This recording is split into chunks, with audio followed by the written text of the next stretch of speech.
Hello students, today we are going to see the first chapter of the chemistry, that is some basic concepts of chemistry. We have already studied chemistry under the heading science up to 10th standard.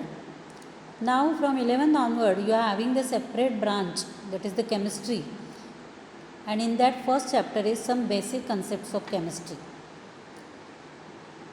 So today we start with that chapter. Introduction of the chemistry. Chemistry is the study of matter, its physical and chemical properties, and the physical and chemical changes it undergo different conditions. Suppose from the matter you have taken the water. So what are the physical and chemical changes undergo different condition? When you heat the ice, it gets converted into water. If you heat the water, it gets converted into steam. So there are so many aspects of chemistry is there. So chemistry is the study of matter, its physical and chemical properties. Then we will see chemistry is a central science. Its knowledge is required in the studies of physics, biological sciences, applied sciences, and earth and space sciences. See, chemistry is central science means what? Without chemistry, it is not possible to study the physics, biology, applied science, earth and space science. Minimum knowledge of chemistry required for all these branches. So, chemistry is the central science means in every aspects, in every study of subject, that is physics, biology, space science, you require the knowledge of chemistry. So knowledge of chemistry is essential for any sciences. So it is the central science. The scope of chemistry means use of chemistry is very vast and it is used in every aspects of life. For example, the air we breathe, the food we eat, the fluid we drink, our clothing, transportation, and fuel supplies, and so on. So, the best example is the chemistry is used in every day of our life. From starting morning, you are taking the brush, toothpaste.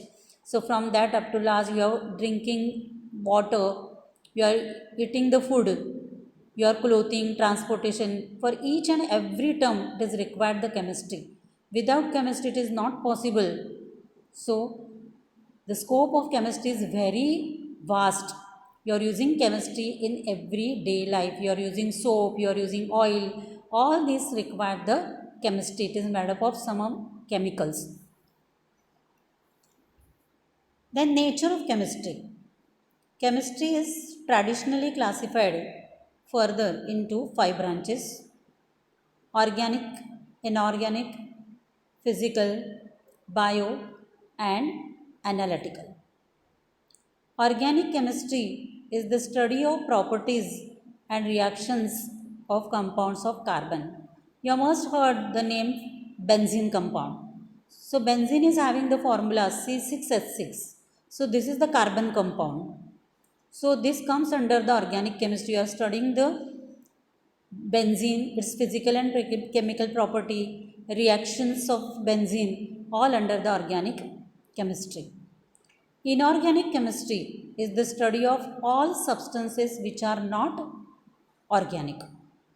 General, all elements, compounds are studied under the heading inorganic chemistry. Then what about the physical chemistry? What it teaches us? Physical chemistry is the study of principles underlying chemistry. Whenever you are studying the chemistry, there are some principles, laws. So they are come under the physical chemistry. It deals with the studies of properties of matter. It is the study of atoms, molecules, and fundamental concepts related to electrons. You are knowing that the atom is the smallest indivisible particle of element. And what is a molecule? It is the smallest indivisible particle of compound. So electrons which are present in the atom moving in different orbits, energies and dynamics therein. It provides basic framework for all other branches of chemistry. So this is about the nature of chemistry. Then we come to the matter. So matter is that which we can realize by any of our sense organ. The sense organ ear, eyes, nose, skin, tongue. So from any of our sense organ, if you are realizing that substance, that is called the matter. Just one example, air. Here you cannot see, but you can feel, realize by its touch. So this is the matter. Then what are the major main properties of matter? That matter is occupying the space and it has a mass. So these are the two important properties of matter, that matter occupies space and it has a mass. Then matter is further divided into two branches, pure substances and mixture. Then pure substances further classified into elements, compounds, and elements are classified into metals, non-metals and metalloids. And mixtures are classified into homogeneous mixture and heterogeneous mixture. So this is in short the classification of matter. Then we will study each and every its aspects. Pure substances versus mixture. So what is the difference between pure substance and mixture? First, the important thing is pure substance have a definite chemical composition and mixtures do not have definite chemical composition. They always have the same properties regardless of their origin. Mixtures have no definite composition, have no definite properties. Example of pure substances, pure metal, distilled water. So what is mean by the distilled water? Generally the tap water which is come in our house, that is contains some of the salts, and because of that salts, dissolved salt, they have a particular test of water. But if you test the distilled water, it does not have any test. Means what? All salts are removed from that. So this is the distilled water which is used in most laboratory for doing some test and all. Examples of mixture, that is paint. Paint is the mixture of oils, pigments, additive. The concrete which are using for the construction, it is a mixture of sand, cement and water. Air is also a mixture which contain different types of gases. Pure substance means what? Only pure. There is no any other compound element is present in that. So this is about the pure substance versus mixture. The pure substance have a definite chemical composition. Mixtures do not have fixed chemical composition. Elements. Pure substance are classified into two types, elements and compounds. So first we will see the elements. Elements are pure substances which cannot be broken down into simpler substance by ordinary chemical changes. Elements, pure substance, we cannot broke into simpler substance. If you have done some chemical changes, if you heat, if you cool, you have made there some reaction with other compounds, they do not get into simpler substance. That is called the elements. Means iron, copper, zinc, gold, silver. So these are all the examples of elements. And these elements are further classified into three types: metals, non-metals and metalloids. So we'll see the properties of metals, non-metals and metalloids. First we see the metals. Metals have a luster, means they are having a shining appearance. From that only you can recognize the metals. They conduct heat and electricity. They can flow the heat and electricity. They can be drawn into wire. This property is called the ductility. So metal is having the property of ductility is very useful. Gold metal, silver, they can be made into the wires and can be used for making the ornaments, jewelry. So this property is very much important to make it, the metal very valuable. Only gold is not valuable, but suppose you are making its jewelry, ornaments, its cost gets increases. Then metals can be hammered into thin sheets. That property is called the malleability. You can make a thin sheets which can be used for different purposes. So this malleability, ductility, luster, conductor, all these main important properties of metal. Examples of metals are gold, silver, copper, iron, mercury. And mostly all the metals are in solid state. This is one of the most important property, that metals are hard maybe or soft, and they are all are solid. Only one exception case is the mercury, which is liquid at room temperature. So only metal which is in liquid state at room temperature is the mercury. So these are some of the important properties of metals. Non-metals, they have no luster except diamond and iodine. They are poor conductor of heat and electricity, conduct the electricity and heat but in small portion or in small proportion, except graphite. They do not have a property of malleability and ductility because they are soft. They are in the form of powder. So they cannot be hammered into sheets and wire.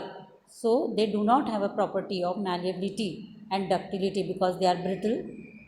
Example, iodine, nitrogen, carbon, phosphorus, sulfur. So they are come under non-metals.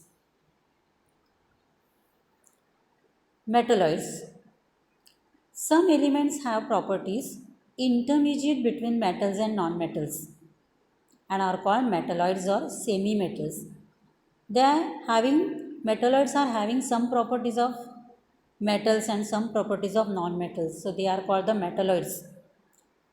Example, they include arsenic, silicon, germanium. They all come under the metalloids. Then we will see what are the compounds. Elements are pure compounds. We have seen compounds are also pure compounds or pure substances which can be broken down into simpler substances by ordinary chemical changes. Suppose calcium carbonate है compound है, अगर if you hit that compound, you get the calcium and carbon dioxide. So by simple ordinary chemical changes you can make into simpler substance. In a compound, 2 or 3 elements are combined in fixed proportion. This is one of the most important property of compound, is that the elements which are going to get combined, get reacted with each other, they are in fixed proportion. That is examples, water. It's having the formula H2O. Means 2 hydrogen atom combined with 1 oxygen atom to form a water.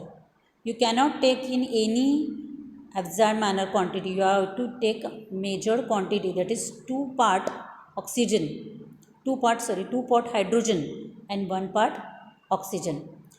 And one of the most important property of compound is that, and when the compound is formed, that time the elements which are gets participated, they do not have remain their properties. They a new compound is formed with new property. Simple example, water which is made up of hydrogen and oxygen. You know hydrogen is gas which is combustible and oxygen is also gas. It burns, helps in burning. But when oxygen and hydrogen they get combined with each other to form a water, water is in liquid state. And you all know when water is used for different purposes and it gets off the fire. So hydrogen and oxygen do not have their properties in water. So water is formed with a new properties. One more example I will give for that. Sodium chloride. It is formed by one atom of sodium and one atom of chlorine. They get combined together to form a ionic bond between them to form sodium chloride. Sodium chloride. What is the property of sodium? Sodium is a soft metal. It immediately reacts with water, air, so it is kept under the kerosene. It is very, very reactive. If you take a small piece of sodium and kept on your hand gets burnt there. Same it react with water also. So these are the properties of sodium. Chlorine, it is a poisonous green color gas. So when they combine with each other to form sodium chloride, you know that sodium chloride means common salt, white crystals you are using for making your day-to-day life, in making your food. So this is, it is very, very useful. Your food is not completed without salt. So in daily you are using the salt, common salt. So here sodium and chlorine, both of them, they do not get vanish their properties there only, and a compound of new property is formed, that is sodium chloride, which is can be used for eating. But sodium you cannot eat, chlorine also you cannot inhale, but compound which is formed by both of them, that is sodium chloride, you are eating and it is not harmful to you also. So this is about the compound. Then mixture. Mixture contain two or more substances but not in fixed proportion. It may be separated by physical method. Mixture are not having fixed proportion means you can take any quantity. Suppose you have to make a lemon sherbet. Okay, what you are doing? You are taking water, lime juice, salt, sugar. When you are making the sherbet, you are measuring all these quantities. You are taking water measure by 50 ml, 100 ml, then 2 gram salt, 1 gram salt, I say. No, not at all. What you are doing? Taking the water, adding lime juice, salt, sugar, and it makes a lemon sherbet, and you test it. You will get the taste of all of this sugar, salt, lime. So here when the mixture is formed, they retain their property. They do not vanish their property. So they can be separated by simple physical method. Suppose salt and sugar are mixed and you have to separate the salt and sugar, salt and water. What you are doing? You are taking in evaporating dish, heating, all the water gets evaporated, and at the bottom you will get the salt. And these mixtures are classified into two types, that is homogeneous and heterogeneous. So what is meant by the homogeneous mixture? Homogeneous mixture means what? Salt and water. Salt get dissolved in water, sugar get dissolved in water. You cannot see sugar particles or salt particles. They get mixed throughout. So this is the homogeneous mixture where you get a single phase. And heterogeneous mixture means oil water. If you take test tube, add some oil and some water and you shake it, you will see the separate layers of oil and water, means they do not get mixed with each other. Separate two phases are seen. So this is the heterogeneous mixture. Solutions are homogeneous mixture because the molecules of constituent solute and solvent are uniformly mixed throughout its bulk. This is the important. All the particles are uniformly distributed. And in heterogeneous mixture, the molecules are constituted are not uniformly throughout the bulk. That is, suppose sand and water you are taken. The sand is remain at the bottom and upper water. So this is the about the heterogeneous mixture. Then we'll see the states of matter. There are three states of matter, that is gas, liquid, solid. You are already knowing that. Now we'll see differentiating properties of gas, liquid and solid. So three columns I have made: solid, liquid, gas. So first we will see the property, that is the molecular appearance. Molecular appearance means distance between the particles. There is a difference 3 to 5 Armstrong unit. 1 Armstrong unit is equal to 10 raised to minus 10 meter. So mean separation is 3 to 5 Armstrong unit. In liquid, mean separation is 3 to 10 Armstrong unit, and in gases, mean separation is greater than 5 Armstrong unit. Then we'll see about the arrangement of particles. You are seeing that all the particles are very tightly arranged. There is a regular arrangement of atoms and molecules present in the solid. Well, what happens in liquid? Particles are slightly loosely arranged. There is a irregular arrangement of particles. In gases, particles are more loosely packed, highly irregular arrangement. There is no particular space. All they are moving anywhere. Then third, movement of particles. Particles in solid state cannot move freely as they occupy fixed position. They have taken the fixed position. They don't want to get anywhere else. So there is a movement of particle is not possible because of tight arrangement. But in case of liquid, there is some gap. So liquid can flow. Particles can move small distance within the liquid. So a liquid can flow. Gases, particles are continuously in random motion. There is no straight line motion, curve motion, circular motion. They are moving anywhere, that is zigzag or random motion. Then about shape and volume. Solid have a definite shape and definite volume. Then what about liquid? They have a definite volume, but the shape they are taking in which container you are using. Suppose you are taken the round bottom flask, they take the shape of round bottom flask. If you are put it in the conical flask, they take the shape of conical flask.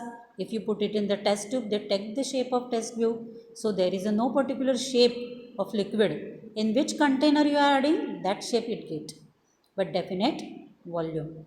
Then what about gases? They take the shape and volume of its container.